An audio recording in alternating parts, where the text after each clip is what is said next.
our confidence? I'll start with you, Dr. Exeniraki. I think before I answer your question, let me say hi to my former classmate, Professor Alfredo Manya.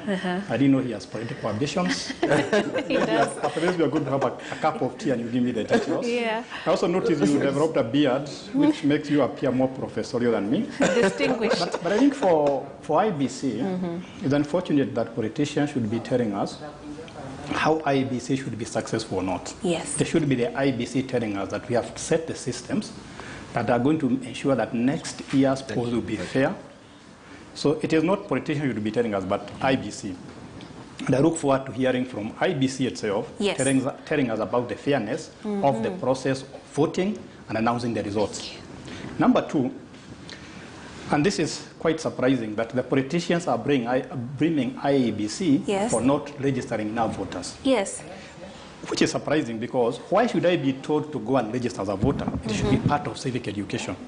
I remember some times ago I went to an American classroom, class 5, or grade 5, and I found class 5 kids reciting the preamble to the American Constitution, which that shows how strong the civic education in this country. Yes. And I think the failure of Kenyans to go and register with IBC shows that our civic education is not as strong as expected. Right. You cannot be telling somebody who's 40 years old, 20 years old to go and register. It should be obvious. But I think the reason why people are not going to register to be voters is I don't think there's anything very exciting about 2022. So if there was a lot at stake, I'm sure people would naturally go and vote. Okay. But I think I want Kenyans to go and vote, not because they have been told by politicians, because it is part of their civic duty. Okay. I'm very annoyed by Kenyans refusing to register as voters. Then they start complaining that the wrong person became the governor, the wrong person became the MCA, or the wrong person became the president. Okay. Let's do our duty as voters, as part of our civic duty. Okay. Honorable Bunyasi, you have been through the system of convincing people to get out and vote and, of course, support you. What, in your assessment, is the problem this time round? Why couldn't Kenyans be bothered, particularly the TikTok generation, as one person put it in that story by Ms. Nganga? Why are we so apathetic? Why must we be smoked out? Yeah, why must we be smoked out?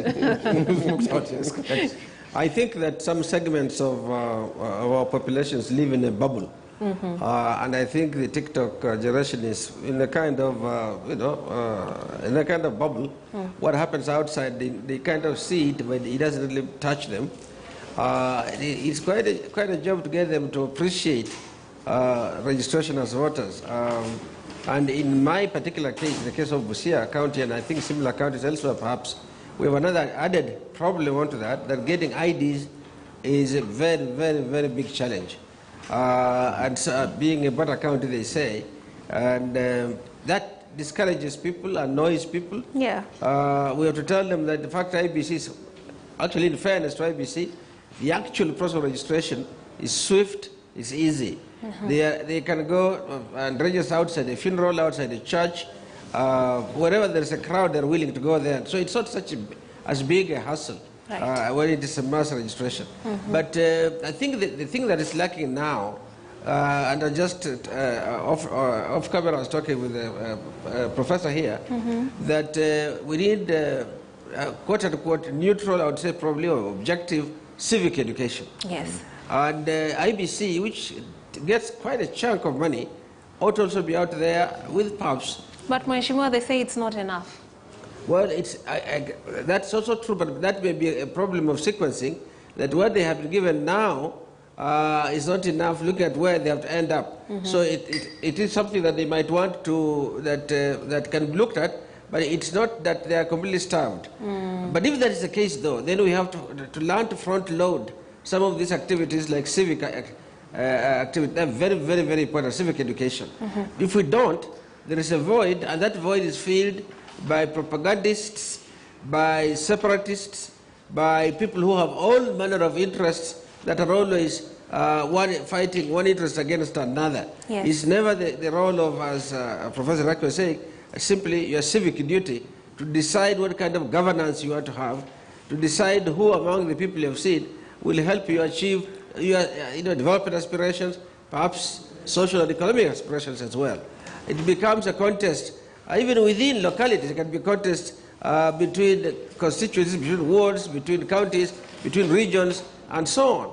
So I think we need a lot more informed civic education that is sifted for quality and accuracy and so on. Right. I think they are a bit, and I'm really shocked, I must use that word, that without any structural change, that without any policy shift, the IBC that was so much blamed is now suddenly a very good IBC. Yeah. I personally had my frustrations about the BBI. I was saying the area of the biggest and highest priority should have been the electoral process and its management. And IBC would have been right at the center of that. We didn't do much there at all, and now suddenly they are good. So all of this is extremely subjective. And that's our problem. These are people who use computers, but they can't add. They use computers, but they can't transmit, and so on. And yet they've just become good. Suddenly. And we have not even done the equipment procurements, and we don't. I find it rather disturbing. Yeah, it is quite disturbing and concerning. Professor Manya, what's your reaction to, and do you think the IBC was being too ambitious with the projections of 6 million to 7 million additional voters? No, I don't think so. I think IBC's projection was quite in order. Yeah, because it's actually based on demographics and the actual population of the country and the numbers of voters who've turned 18, plus the ones that were not registered before, for a whole lot of reasons. Again, as Mheshimiwa has highlighted, I think IBC is getting away with murder. IBC is just failing. 200,000 across the whole country. It's abysmal. Out of 1.5 million target per week is abysmal. That's abysmally low. In fact, they would not pass. That sort of performance would not pass even in the most mediocre institution. It's less than 10%. It's just slightly over 10%. Yeah. Doesn't reach 20%. But having said that, we must also ask ourselves that, so what has IBC been doing in terms of ramping up support for this voter registration? I must say that actually politicians, sometimes we demonize them, but everything that has happened, even those 200,000, IBC is not responsible for. It is Mheshimiwa here, it is his colleagues, it is wannabe MCS and what, that are mobilizing people. Have you seen any message from IBC in any media, be it print or TV or social media, actually urging people to go vote? So what is IBC doing exactly? And really, even the 200,000, IBC is not responsible for it. They bring their people, the people sit there, but in terms of doing this civic education, again, that Iraqi was highlighting, there is absolutely nothing that IBC is doing. There is absolutely nothing that IBC has been doing. IBC is a permanent commission. We expect, yes, I mean, they complain about the budgets and so on, but we expect, again, as Mheshimiwa said, that they should have priorities and they should sequence the activities accordingly. But the other small matter that I just want to reiterate again, and Prof Iraqi, again I declare that I knew him and he went to a good school. Yes, yes. Because we're there together. He says something very, very interesting that we need to think through, that the death of civic education in Kenya, that is creating a generation of totally ignorant people who are not aware in terms of how they're governed and their roles and responsibilities in that governance, is something that's worrying at national level.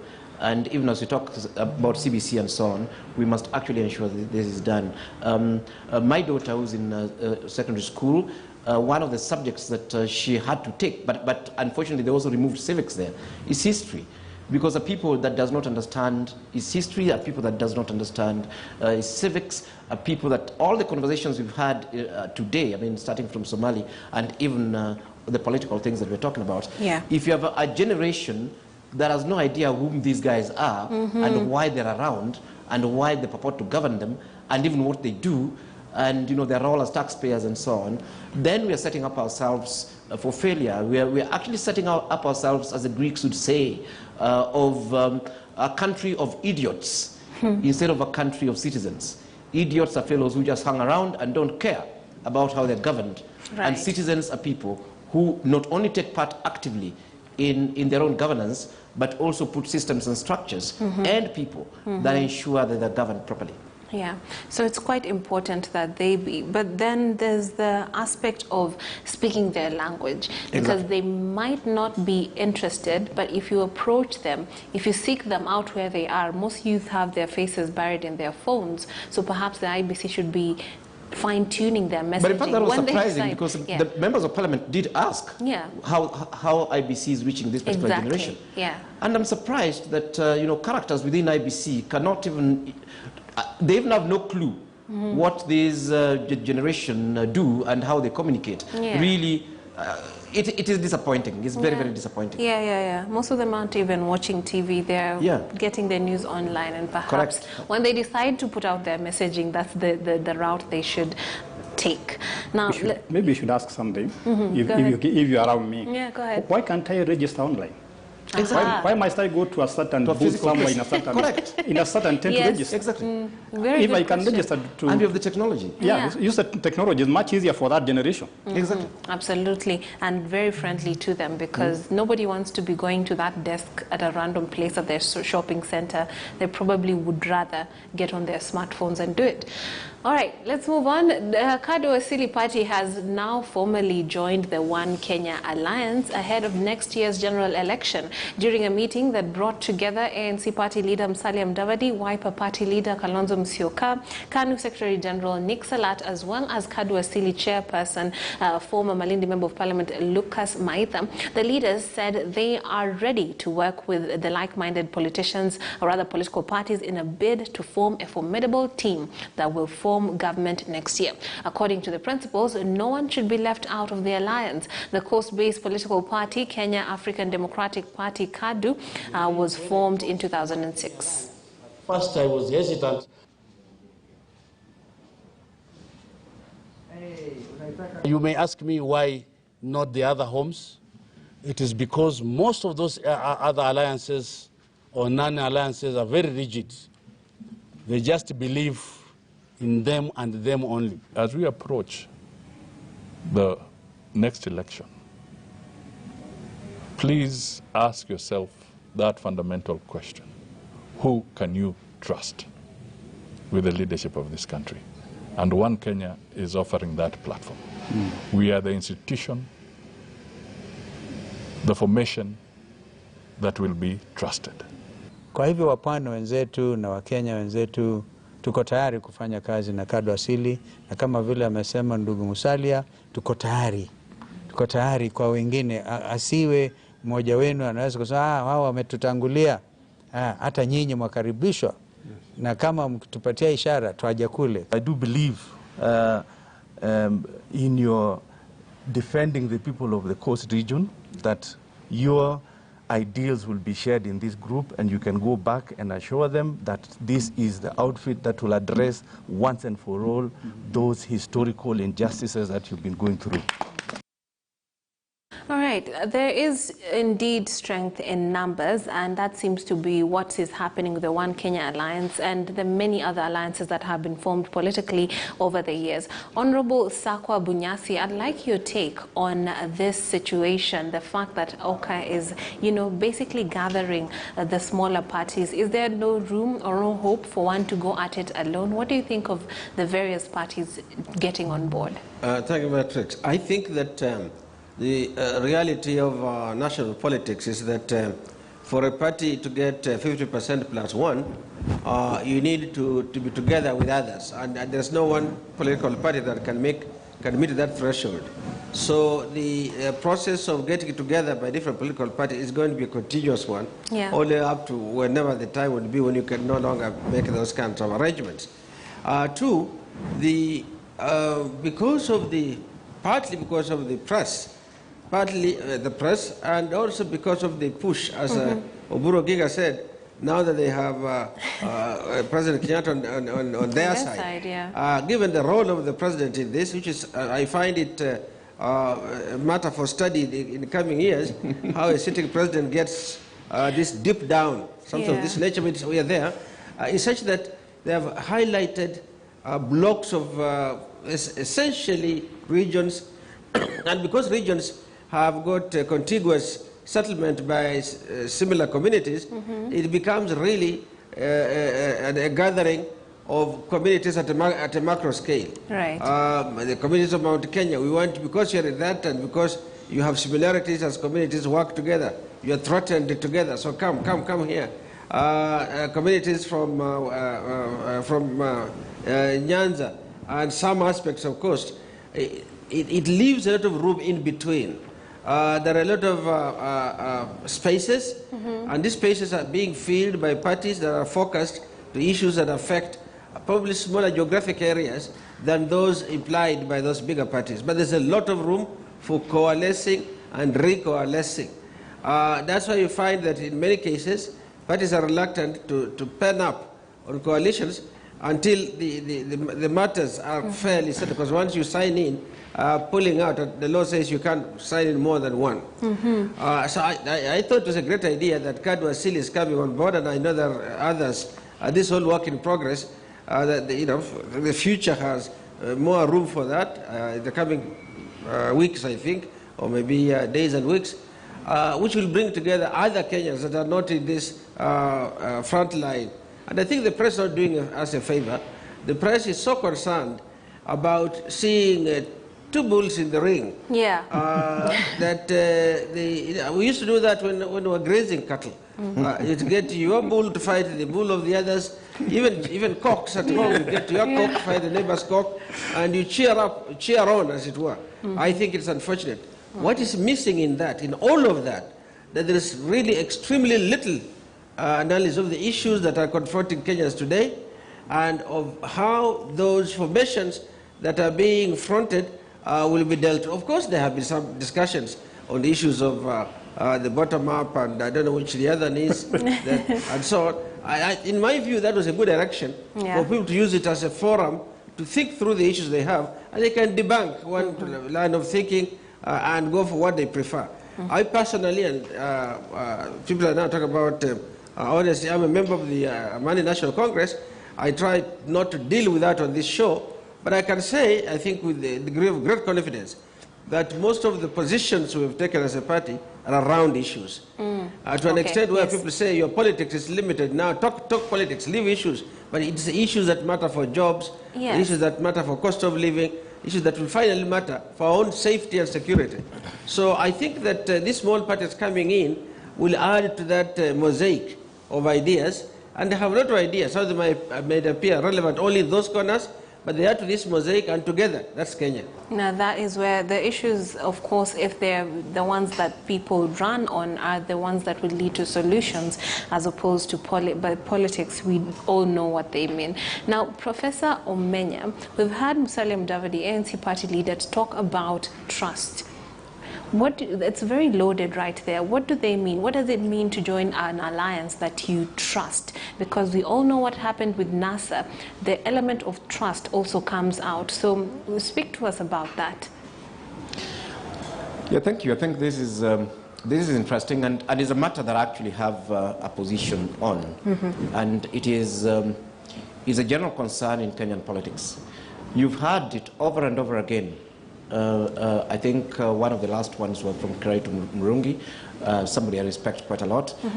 But what I was saying was that you can say whatever you want to say, but politics is purely about interests. And if I can add that, Kenyan politics is also about deceit, is also about mischief, is about lack of principle, and is about lack of issues. It is saying that, okay, fine, as long as we get into power, it doesn't really matter what we said, it doesn't matter what we promised, and it doesn't matter what we stand for. And I think this concerns me, yes, because yes, politics is negotiated, but I also believe that there's space for principle in politics. Yes. I believe there's space for trust in politics. I believe there's space for belief and systems in politics. I like if you look at Europe, it's very interesting. I mean, the Green parties, in fact, let me use the Green parties in Europe. The Green parties all over Europe believe in environmental issues. Yes. And some of those parties have been very small. Yeah. And they've been pushing this for many years. They occasionally get some local people into, council level or municipal level elections. They win a few. They get into coalitions like this so that some of their policies can actually get in and out, and so on. And then sometimes, of course, they become reasonably big, as it happened in Germany and a few other countries. But you'll not hear them saying that, okay, fine, because these purely interests, we have thrown away the green. Now we are advancing a totally different idea because all we want is power. I think it's quite possible to be principled.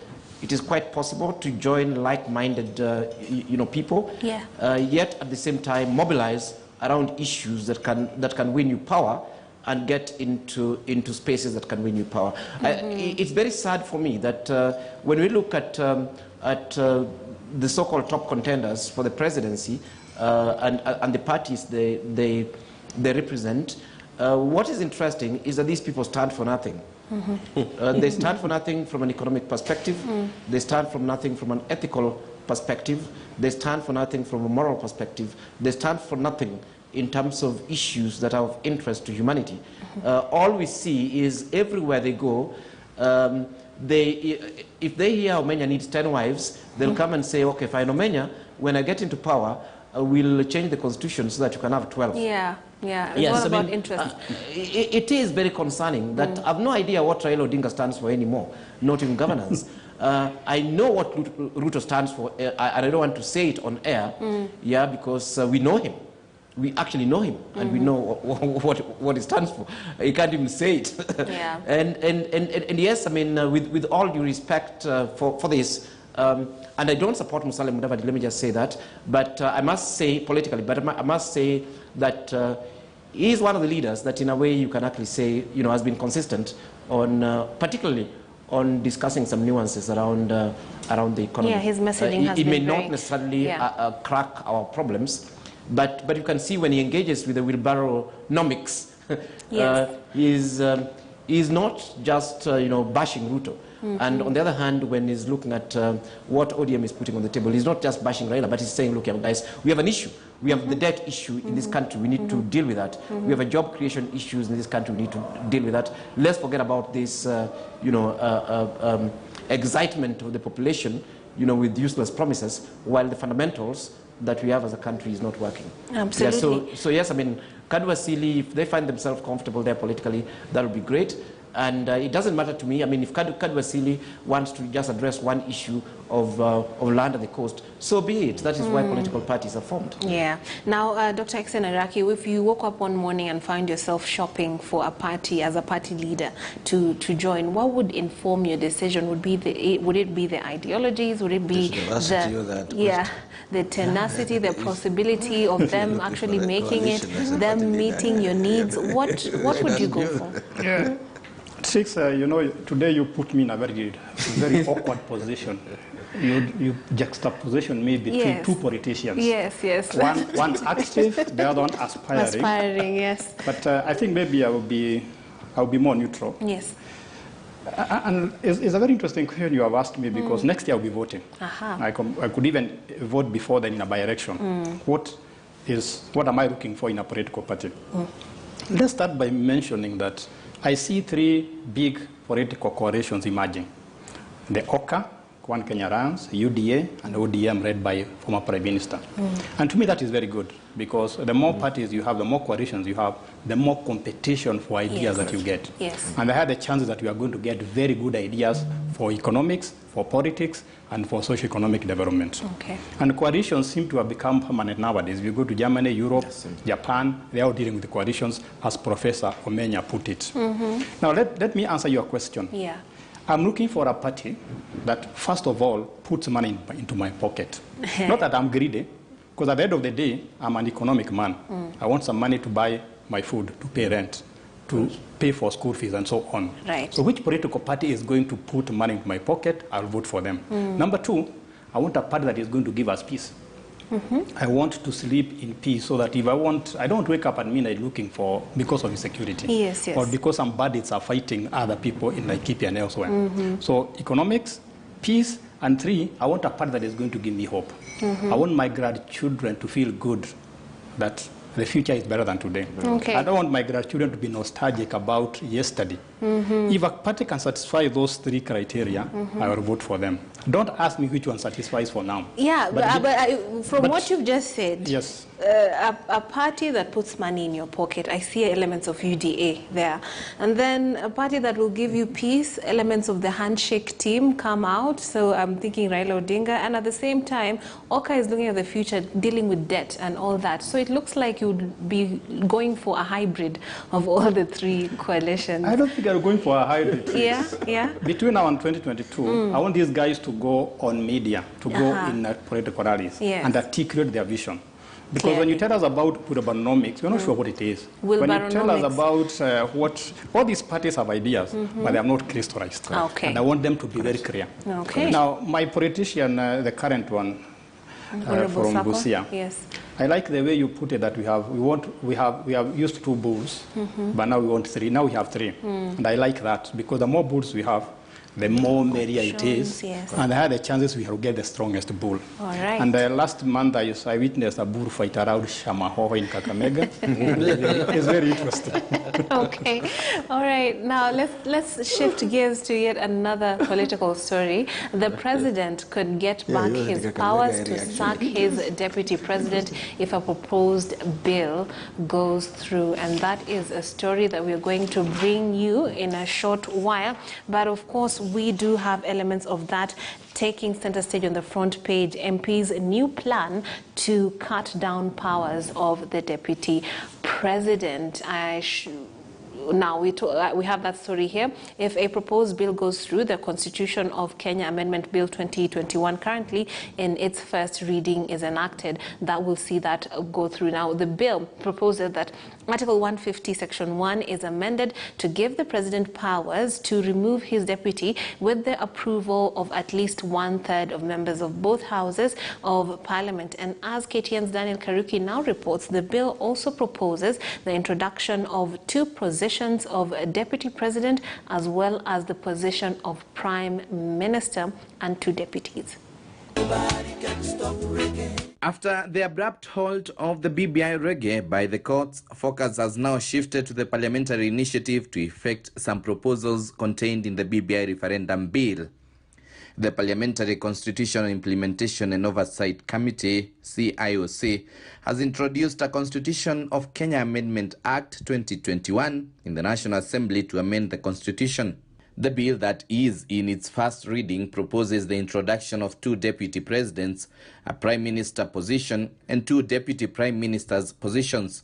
According to the proposed amendments, each candidate in a presidential election shall nominate 2 persons as candidate for the first deputy president and the other as candidate for second deputy president. But what is said to set tongues wagging is the insertion of a clause that will now give power to the president to sack the deputy at his or her will. The bill proposal is to amend Article 150 that highlights procedure of the removal of the deputy president from office. The proposal says that Article 151 is amended by inserting a new paragraph that DP may be removed by President with the approval of at least 1/3 of all members of the National Assembly and at least 1/3 of all members of the Senate. The proposal is set to put Deputy President William Ruto's allies and those of the handshake at crossroads, as the DP has severally dismissed creation of new positions. The push for the amendment could also have been motivated by the fact that the 2010 Constitution cautions the DP from haphazard removal. Wale tunashindana na wao wanasema ati priority ni kubadilisha katiba, alafu watengeneze vyeo, alafu wajiongezee mamlaka. Sisi tunawaambia priority ya Hustler Nation ni kubadilisha uchumi. Challenges require that we continue with the tradition of making compromises, coalitions and alliances for the sake of the nation. Hakuna kitu natafuta.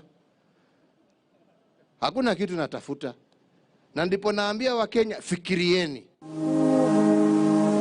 Meanwhile, the bill also seeks to create the office of Prime Minister, who will be the leader of government business in the National Assembly, as well as oversee the legislative agenda in the National Assembly on behalf of the government.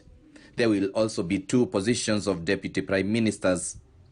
The Daragwa MP Jeremiah Kioni-led committee has also proposed increased number of constituencies, while at the same time protecting existing constituencies.